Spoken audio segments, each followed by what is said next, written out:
এই অভিষেক ব্যানার্জি সুন্দর সুন্দর হেয়ার কাট নিয়ে, জেল্লা মারা চেহারা নিয়ে রিলস বানিয়ে নেতা সাজতে চেয়েছিল। নেতা এইভাবে সাজা যায় না। তুমি জীবনে এমন কিছু পাপ করেছো যে কারণে আজকে তোমাকে লুকিয়ে বেড়াতে হচ্ছে।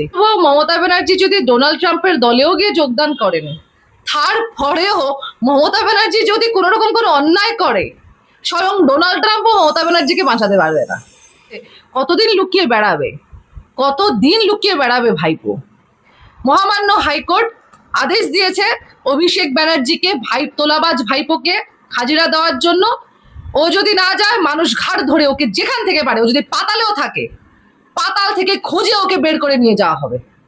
ও নাকি অসুস্থ, ও নাকি ডিমের ঘায়ে মূর্ছা গেছে, ওর নাকি বিশাল বড় কিছু হয়ে গেছে, ঘটনা ঘটে গেছে। সেই ভাইপো সুন্দর করে হাঁটতে হাঁটতে চলে গেল ফ্লাইট ধরে দিল্লিতে ইন্ডিয়া এয়ারলাইন্স শরিকদের সাথে মিটিং করতে। হবে এই তোলাবাজ ভাইপো কোথায় লুকিয়ে আছে, সেটা যদি পুলিশ খুঁজে না বের করতে পারে, তাহলে আমরা বলবো শরিক দল যেগুলো আছে, তৃণমূলের শরিক দল যেগুলো আছে, যাদের সাথে গিয়ে ভাইপো দেখা করেছে, তাদেরকে জিজ্ঞাসাবাদ করার। দেখুন, মমতা ব্যানার্জির রাজনীতির জাতের কোনো ঠিক নেই। মমতা ব্যানার্জি যে থালায় খান, সে থালায় থুতু ফেলেন।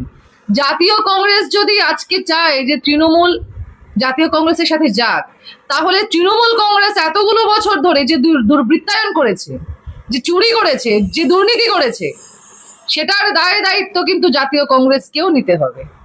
হ্যাঁ, তো হাজিরা দিতে হবে, তো হাজিরা দিতে হবে। মহামান্য হাইকোর্ট বলেছেন, তো মহামান্য হাইকোর্ট বলেছে, তো উনিও আইনের ঊর্ধ্বে নয়। গত 15 বছর ধরে অভিষেক ব্যানার্জির পিসি মমতা ব্যানার্জি, উনি দলনেত্রী হয়েও মুখ্যমন্ত্রীর চেয়ারে বসে কিন্তু নিজের মন মানসিকতা কোনোটাকে দলনেত্রীর ঊর্ধ্বে না নিতে পেরে গত 15 বছর ধরে যে শাসন ব্যবস্থা কায়েম করেছিল, সেখানে আইন নামক কোনো জিনিস ছিল না। সেখানে ছিল দুর্বৃত্তদের বিচরণ, সেখানে ছিল পাতা কেস, পানি কেস দেওয়া সাধারণ মানুষকে, কেউ যদি একটু মুখ খোলে, কেউ যদি একটু প্রতিবাদ করে।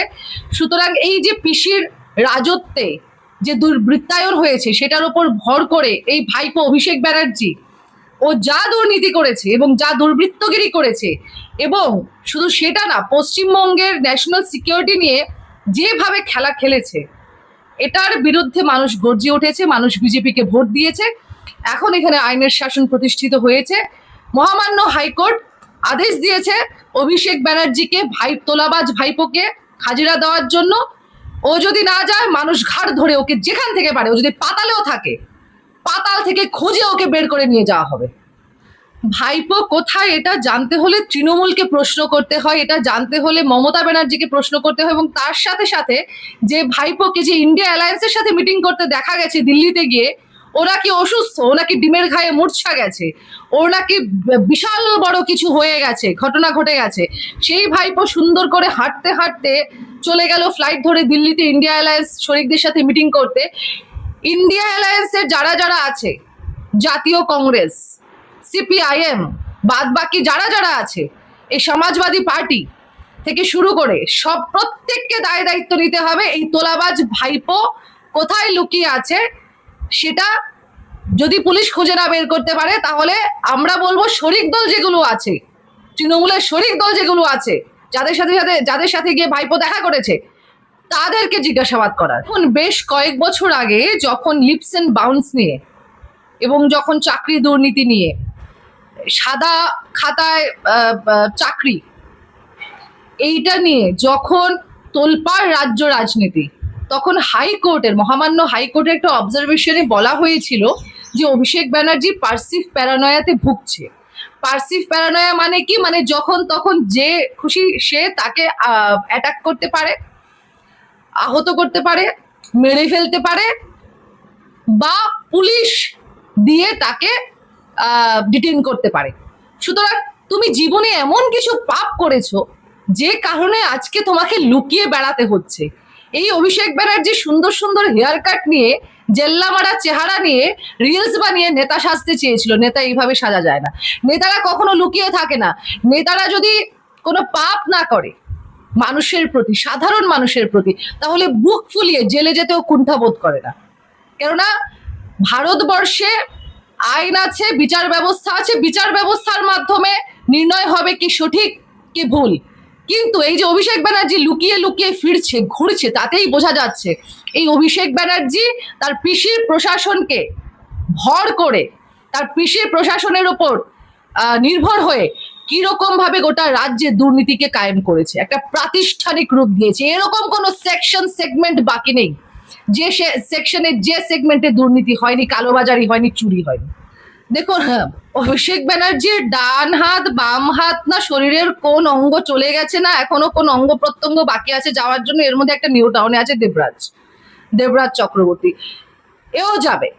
সুতরাং আমি যখন দেখছি আমার চারপাশে আর কেউ নেই যাদের উপর ভর করে আমি এই তোলাবাজির সাম্রাজ্য কায়েম করেছি, এবং যে প্রশাসনের মদত নিয়েছি, যে আমলাদের মদত নিয়েছি, ওরা আজকের দিনে কেউ নেই। ওরা অভিষেক ব্যানার্জি বলুন, অভিষেক ব্যানার্জির পিসি বলুন, ভালোবেসে স্নেহে এরকম ভাবে ছিল না, ওরা ছিল ভয়ের চোটে। এই যে থ্রেড কালচারটা সবচেয়ে বেশি ছিল তৃণমূল কংগ্রেসের মধ্যে, যেটা শুরু করেছিল এই অভিষেক ব্যানার্জি। সুতরাং আজকের দিনে অভিষেক ব্যানার্জির সাথে কেউ নেই, ওর দলের লোকেরা অবধি নেই। আজকে তৃণমূল নেই, তৃণমূল ভেঙে গেছে, তৃণমূল শেষ হয়ে গেছে, তাসের ঘরের মতো গুড়িয়ে গেছে। সুতরাং আপনি অঙ্গ প্রত্যঙ্গ বলছেন, আমরা তো বলছি গোটা শরীরটাই দেখবেন একদিন ভ্যানিশ হয়ে গেছে। কতদিন লুকিয়ে বেড়াবে ভাইপো? তৃণমূল কংগ্রেস কি ভাবছে বা জাতীয় কংগ্রেস কি ভাবছে, দুটি দল, তৃণমূলকে তো আমরা দল বলে মনে করি না, এটা চোর ছেঁচড়দের ক্লাব। সুতরাং জাতীয় কংগ্রেস শতাব্দী প্রাচীন জাতীয় কংগ্রেস, ওরাও দলগত কি ভাবছে সেটা একান্তই জাতীয় কংগ্রেসের ম্যাটার। কিন্তু যখন প্রশ্ন আসে প্রাতিষ্ঠানিক দুর্নীতি শুধু আর শুধুমাত্র কিন্তু গুটি কয়েকটা মানুষের সাথে হয়নি, রাজ্যের প্রত্যেকটা সেগমেন্টের মানুষের সাথে আছে। সেই মানুষ বিজেপি করতে পারে, তৃণমূল করতে পারে, কংগ্রেস করতে পারে, সিপিআইএম করতে পারে, অন্যান্য দল করতে পারে, বা হয়তো দল করছেনই না, নির্দল, মানে অ্যাপলিটিক্যাল। সুতরাং প্রত্যেকটা মানুষের সাথে হয়েছে, রাজ্যের সাথে হয়েছে। এটা আজকে থেকে নয়, 1997-98 থেকে, যখন থেকে মমতা ব্যানার্জি দল ভাঙানোর খেলা খেলছে, জাতীয় কংগ্রেসকে ভাঙার চেষ্টা করে গেছে ক্রমাগত, এবং করেছে।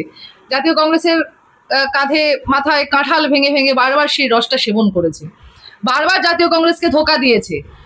2009, 10, 11, 2009-এর লোকসভা, সেই সময়ও কিন্তু যখন লোকসভায় ভালো রেজাল্ট করলো জাতীয় কংগ্রেসের সাথে গঠবন্ধন করে, তারপরেও 21শে জুলাইয়ের মঞ্চে জাতীয় কংগ্রেসের নেতাদের সামনে, তাবড় বড় বড় নেতাদের সামনে জাতীয় কংগ্রেসের প্রার্থীদেরকে বা যে জাতীয় কংগ্রেসের নেতাদেরকে, সেই পুরুলিয়ার একজন হোক বা যেই হোক, তাদেরকে তাদের সামনে ভাঙিয়ে 21শে জুলাইয়ের মঞ্চে তৃণমূলে যোগদান করিয়েছে এই তৃণমূল নেত্রী মমতা বন্দ্যোপাধ্যায়।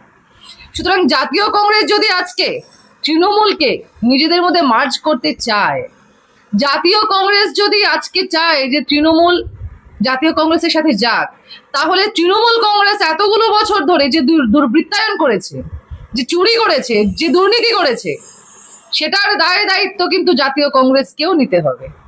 দেখুন, মমতা ব্যানার্জির রাজনীতির জাতের কোনো ঠিক নেই। মমতা ব্যানার্জি যে থালায় খান সে থালায় থুতু ফেলেন।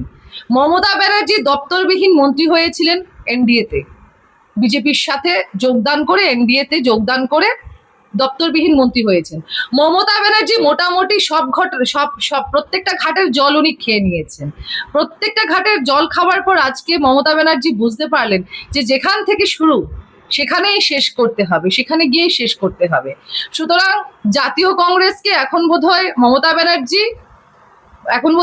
ব্যানার্জি জাতীয় কংগ্রেসকে ওনার বৃদ্ধ বয়সের, মানে একটা বৃদ্ধাবাস হিসেবে দেখতে চাইছেন।